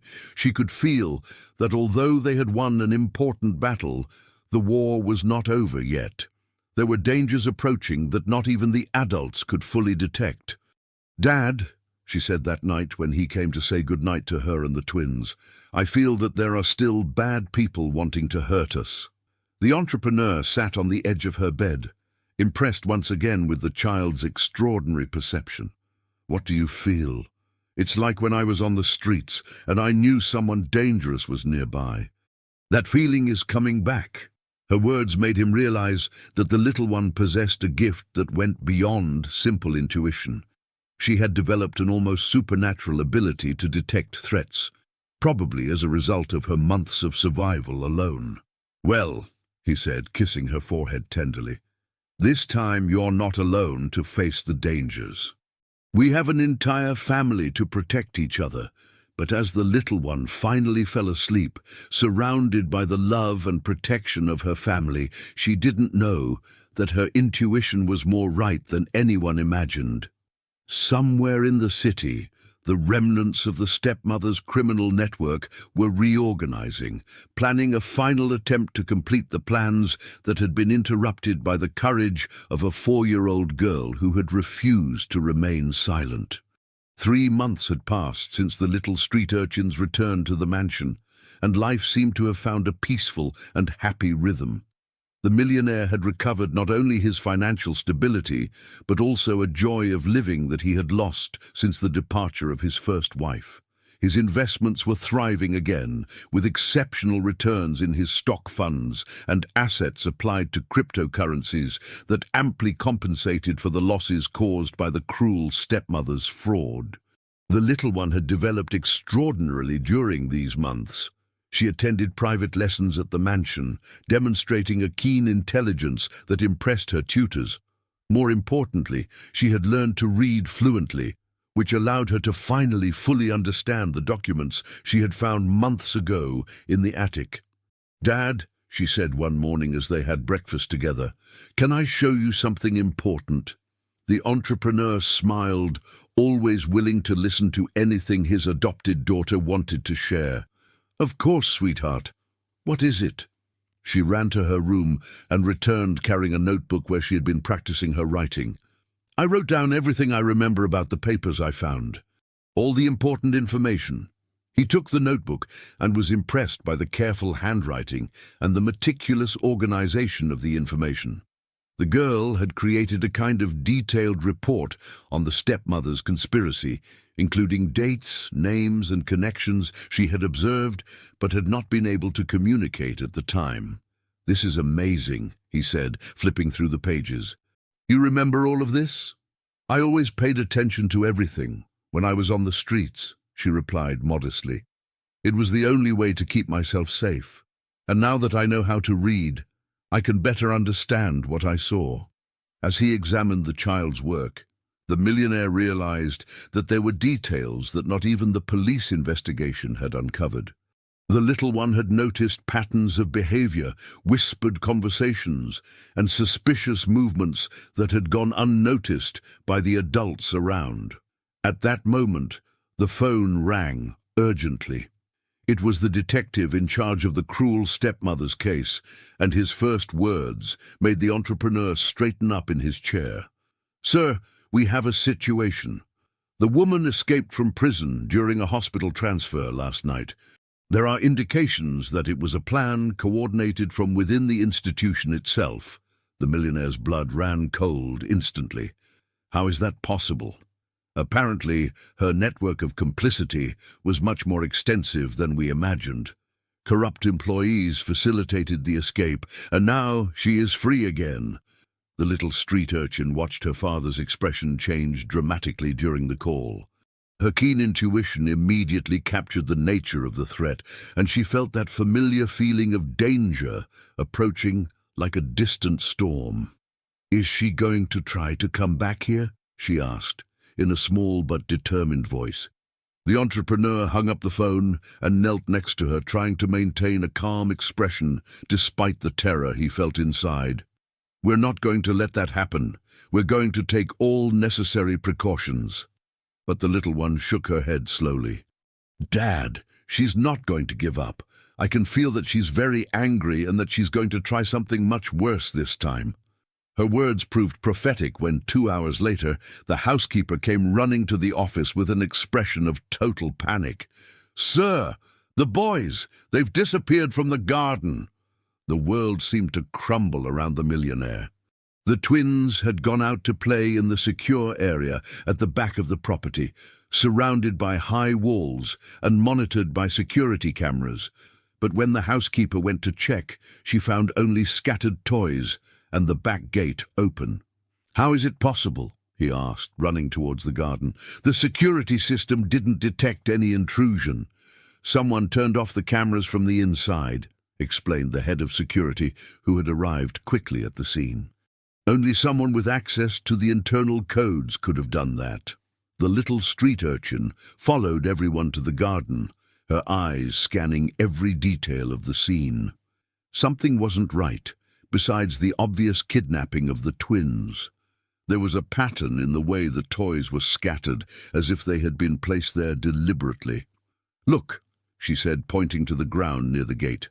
The boys left a message. Everyone approached and saw that, using small stones and branches, the twins had formed an arrow pointing towards the old vacant lot where everything had begun months ago. It was the same place where the cruel stepmother had tried to execute her original plans.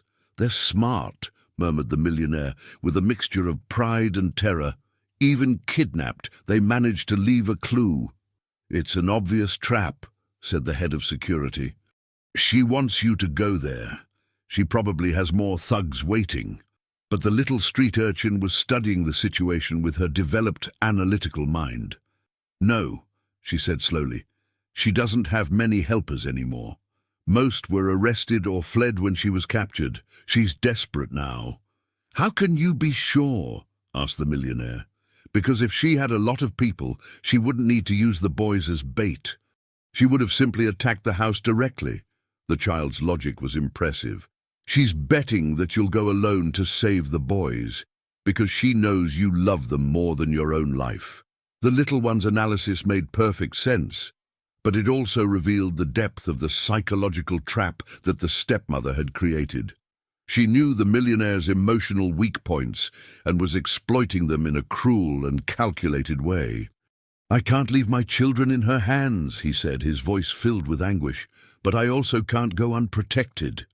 "You're not going alone," said the little street urchin with a determination that surprised everyone present. "I'm going with you." "Absolutely not," he protested immediately. "It's too dangerous." "Dad, I know that place better than anyone. I spent months hiding there. I know all the places she can be hidden, all the escape routes."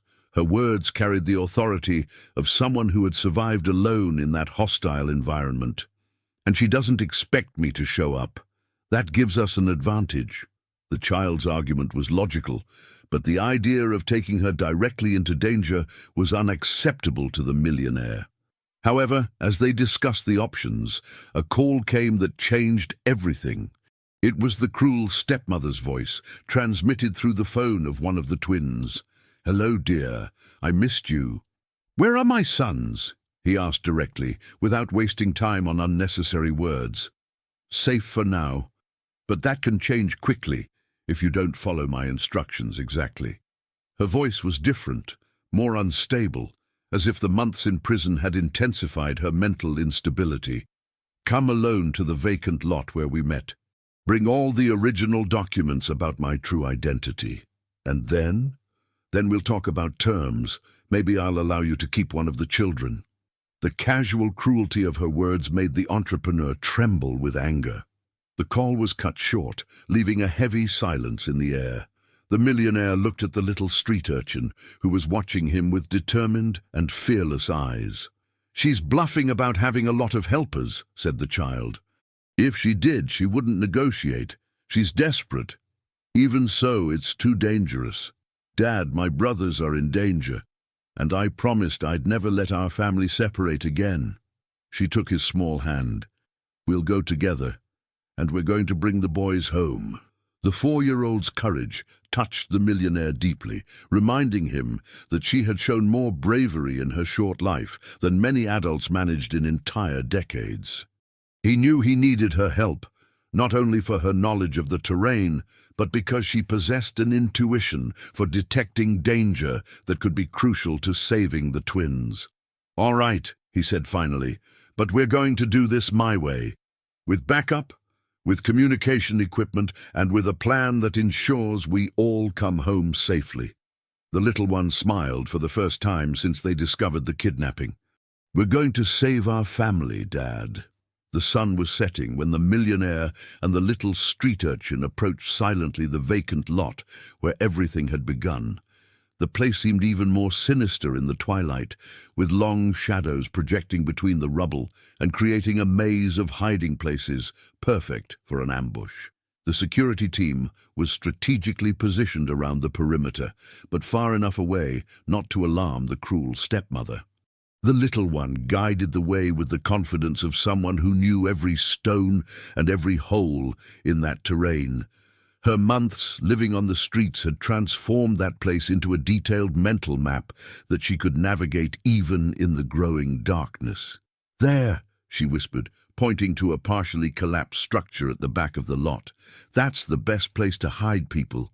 It has several exits and it's hard to surround."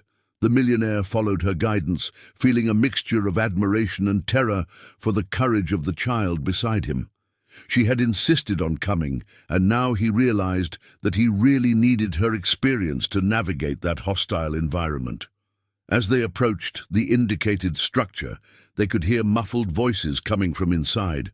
One of them was distinctly the cruel stepmother's, speaking in an agitated tone, with someone who responded hesitantly and nervously. "Said he would come alone," the female voice was saying. "If he brought help, we'll have to accelerate the plans." "Maybe we should reconsider this," responded a male voice that the millionaire recognized as being from one of the former employees of the mansion who had been fired months ago. "Things have gotten too out of control. Kidnapping children is very different from manipulating financial documents." "It's too late to back out now," shouted the stepmother in a voice that sounded increasingly unstable. "I lost everything because of them. My identity, my money, my freedom. I'm going to get revenge on everyone." The little street urchin signaled for the millionaire to stop, her keen intuition detecting something he had missed. She concentrated on the sounds coming from different directions, using skills developed during her months of survival alone. "The boys aren't in there," she whispered almost inaudibly. "I can only hear two adults, and the twins' voices always echo when they're together." The entrepreneur's heart skipped a beat. Where could they be? The child closed her eyes and concentrated, as if she were accessing deep memories from her time living in that place. "There's a basement under the oldest part of the building. It's where I used to hide when it rained really hard." They changed directions silently, bypassing the main structure to reach an almost invisible entrance covered by debris. The little one removed the rubble with the dexterity of someone who had done that hundreds of times, revealing a narrow opening that led to an underground space. "Sister, sister, is that you?" came a whispered and hopeful voice from inside the basement.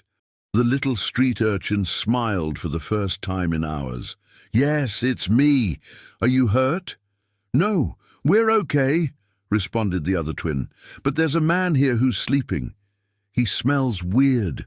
The millionaire immediately understood that the boys were being watched by someone who had probably consumed alcohol or other substances to stay awake during the vigil. It was an opportunity they couldn't waste. "Can you get out on your own without making any noise?" asked the little one in a low voice. "We can," came the confident response from both boys simultaneously. A few minutes later, the twins emerged from the opening like little ghosts, their eyes shining with happiness at seeing their father and adoptive sister. The reunion was silent but emotionally intense, with tight hugs and tears of relief streaming down everyone's faces. "Now let's get out of here quietly," whispered the millionaire, picking up one son in each arm. But the little street urchin remained standing still, her expression thoughtful. "Dad, if we just leave, she's going to run away again. And next time it could be worse." "What do you mean?" "She's getting more and more desperate. If we don't stop this now, she may try to hurt innocent people next time." The child's wisdom once again surprised the adult. "And I have an idea." The little one quickly explained her plan. It was risky, but it had the simplicity and logic that usually characterized her solutions to complex problems. The millionaire hesitated for a moment but realized that she was right. Fleeing would only postpone the final confrontation. "All right," he said, "but you three stay hidden here while I take care of this." "No," responded one of the twins with determination. "We're a family. We do things together." The courage of the three children touched the entrepreneur deeply, reminding him of how the little street urchin had positively influenced not only his life, but also the personality of his biological children. They had become braver, more united, more willing to protect each other. The little one's plan was brilliant in its simplicity. While the millionaire headed ostensibly to the arranged meeting with the cruel stepmother, the children would position themselves strategically around the structure to block the escape routes and signal for the security team when it was safe to approach. "Remember," said the little one to the twins, "you are responsible for triggering the signals if you see any danger that I can't detect. We are Dad's extra eyes and ears." As the plan unfolded, the millionaire approached the main entrance of the structure where the cruel stepmother was hiding. She appeared quickly, but her appearance had deteriorated drastically during the months of imprisonment and flight. Her hair was disheveled, her expensive clothes were dirty and torn, and her eyes gleamed with an instability that made her even more dangerous. "Where are the documents I asked for?" she asked immediately, without even greeting him. "Where are my sons?" he replied, maintaining a safe distance. "Safe, for now." She smiled disturbingly. "But that can change quickly if you don't cooperate." "Your plans have failed," said the millionaire calmly. "Your false identity has been exposed, your financial frauds have been discovered, your accomplices have been arrested or fled. There's nothing left for you to gain by continuing with this." "There is," she shouted, her composure finally breaking down completely. "There's revenge. You took everything from me. My fortune, my social standing, my freedom. Now I'm going to take everything from you too." At that moment, the little street urchin appeared silently behind the stepmother, emerging from a secret passage she knew intimately. Her movements were as silent as those of a ghost, skills developed during months of avoiding dangers on the streets. "Actually," said the child with a surprisingly firm voice, "you never had anything that was really yours." The stepmother turned quickly, her eyes widening at the sight of the girl she had tried to permanently remove from their lives. "You! How dare you come here?" "Because this is my family," replied the little one simply. "And families protect each other." It was at that moment that the twins emerged from their hiding places, positioning themselves in a way that completely surrounded the cruel stepmother. They didn't seem scared. On the contrary, they demonstrated a unified determination that spoke of the strength of the bonds they had developed. "It's over," said the millionaire, giving a discreet signal to his security team. "You're surrounded. You have nowhere else to run, and you have no one else to help you." The stepmother looked around, realizing that she was truly cornered. Her years of careful planning, her elaborate manipulations, her entire network of complicity had been destroyed by the courage and unity of a family she had completely underestimated. "You don't know who you're messing with," she said, with a last attempt at intimidation, but her voice no longer carried any authority. "We know exactly," replied the little street urchin, looking directly into the eyes of the woman who had caused so much suffering. "You're just a very sad person who never learned to truly love." The child's simple words hit the cruel stepmother more deeply than any threat or insult could have done. For a moment, all her anger and madness seemed to waver, as if she were finally seeing herself through the eyes of an innocent child who had discovered the true meaning of family love. 6 months after the final confrontation at the vacant lot, life at the mansion had found a peace and happiness that none of its inhabitants had experienced before. The millionaire watched from his office window as the 3 children played in the garden, their laughter echoing through the trees like a symphony of pure joy that healed all the wounds of the past. The little street urchin, now officially adopted and with legal documents proving her permanent place in the family, had transformed completely. Her hair shone under the sun, her cheeks had gained a healthy color, and her eyes radiated a serene confidence that came from the absolute certainty of being loved unconditionally. "Dad," she said, entering the office with a colorful drawing in her hands, "I made this for you." The drawing showed 4 figures holding hands in front of a yellow house. Him, her, and the twins, all smiling under a blue sky filled with colorful birds flying free. At the bottom, with her carefully practiced handwriting, she had written, "My family forever." "It's the most beautiful drawing I've ever seen," he said, hugging her with infinite tenderness. "I'm going to frame it and hang it here in the office so I can see it every day." The last months had brought extraordinary revelations about the past of the girl that explained her exceptional intuition for detecting dangers. During the investigations that followed the definitive arrest of the cruel stepmother, it was discovered that her biological mother had been a psychologist specializing in child protection, who had taught her young daughter to recognize signs of danger as a way to keep her safe. "That's why she always knew when something was wrong," explained the psychologist who had done the evaluation. "It wasn't just intuition, it was training. Her mother had given her survival tools that had become instinctive."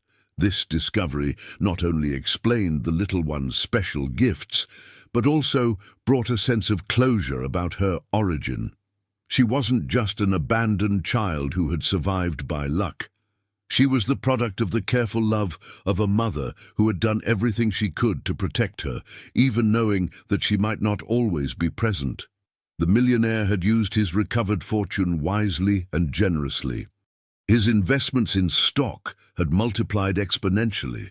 His bitcoins had appreciated dramatically, and his assets applied to gold holdings and diverse funds provided a dividend income that guaranteed financial security for several future generations. But more important than the money was how he had chosen to use it. A substantial part of his assets was destined to create a foundation dedicated to helping children in vulnerable situations, especially those living on the streets, as the little one had lived. "I want no child to go through what our daughter went through," he said during the foundation's launch ceremony. "And I want each of them to have the opportunity to find a family who loves them as we love our little heroine." The little street urchin was present at the ceremony, wearing a beautiful blue dress and wearing a special necklace that the millionaire had made for her. A golden pendant in the shape of a bird with small diamonds that shone like stars. It was a symbol of her freedom, of her ability to fly high, but also of her choice to always come home. "Dad," she said during her speech at the ceremony, "can I speak too?" He picked her up and placed her in front of the microphone. Her small but clear voice echoed through the hall filled with important people from the city. "I want to say to all the children who are alone that they should never lose hope," she said, with a wisdom that impressed everyone present. "Sometimes bad things happen, but there are always good people who want to help. And sometimes, when you help other people, you end up finding your own family." The child's words touched deeply all who were listening, many wiping away tears discreetly. There was a girl who had faced the worst aspects of human nature, but had emerged with a heart still capable of love and hope. The cruel stepmother had been sentenced to many years in prison, but more important than the legal punishment was what had happened to her during the process. Confronted with the consequences of her actions, and forced to face the reality of how she had harmed innocent children, she had finally begun to receive adequate psychological treatment. "She sent me a letter," said the millionaire to the little one afternoon, showing her the envelope that had arrived in the mail. "Do you want me to read it to you?" The girl nodded, curious about what the woman who had caused so much suffering might want to say. "I know I don't deserve forgiveness," he read, "but I want you to know that I finally understand the harm I caused. Seeing how you love each other, even after everything I did, I learned something about true love that I had never understood before.